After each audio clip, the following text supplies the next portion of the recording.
उत्तर प्रदेश अधीनस्थ सेवा चयन आयोग के माध्यम से आज एक सूचना जारी की गई है, जिसमें ये बताया गया कि जो प्रवर्तन कांस्टेबल के कुल 6060 विद्यार्थी क्वालिफाई हुए हैं, जिनका शारीरिक मानक परीक्षा आयोजित होना है लखनऊ में 22 फरवरी से 28 फरवरी के बीच में। तो पहली बात तो ये ध्यान रखिएगा कहाँ पे आयोजित होगा, तो ये आयोजित होगा 35वीं वाहिनी पीएसी महानगर जनपद लखनऊ में, यहाँ पर इसका आयोजन होगा। और इसके लिए 16 तारीख से क्या कर सकते हैं, आप अपना एडमिट कार्ड डाउनलोड कर सकते हैं। जिन जिन बच्चों की क्या लगी है, यहाँ पे परीक्षा लगी हुई है,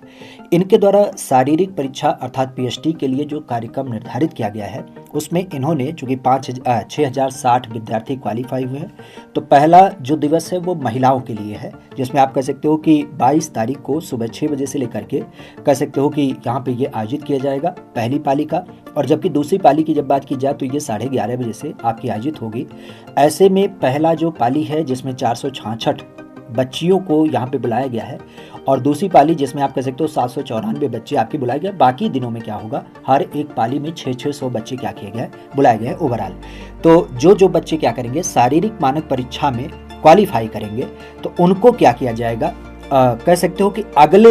अगले दिन की जब बात की जाए तो अगले दिन में शारीरिक प्रवर्तन दक्षता परीक्षा में भाग लेने के लिए क्या किया गया है, बुलाया गया है। एक सूचना यहाँ पे ध्यान रखिएगा, महिलाओं के लिए विशेष वरीयता दी गई है, क्योंकि ये कहा गया कि महिला शारीरिक मानक परीक्षा में 22 तारीख को जब शामिल होती है उस दिन वो क्वालिफाई हो जाती है। तो ऐसी अवस्था में 22 तारीख को ही क्या किया जाएगा, उनका जो शारीरिक दक्षता परीक्षा है वो आपका आयोजित कर लिया जाएगा। मतलब शारीरिक मानक आपका एक दिन होगा और दक्षता परीक्षा जो होगी वो उसके अगले दिन होगी। यहाँ पे ये इनके द्वारा बताया गया है। बार बार हम आपसे कह रहे हैं कि महिलाओं के लिए उसी दिन हो जाएगा, बल्कि पुरुषों की जब बात की जाए तो उनके लिए थोड़ा सा अलग है कि शारीरिक मानक परीक्षा पीएसटी परीक्षा पहले दिन होगी, मतलब 22 को अगर हो रही है तो आपका 23 तारीख को क्या होगा, जो आप कह सकते हो कि जो शारीरिक दक्षता या फिर प्रवीणता परीक्षा है वो आपकी आयोजित की जाएगी। तो इस तरीके से 22 से लेकर के 28 तारीख तक का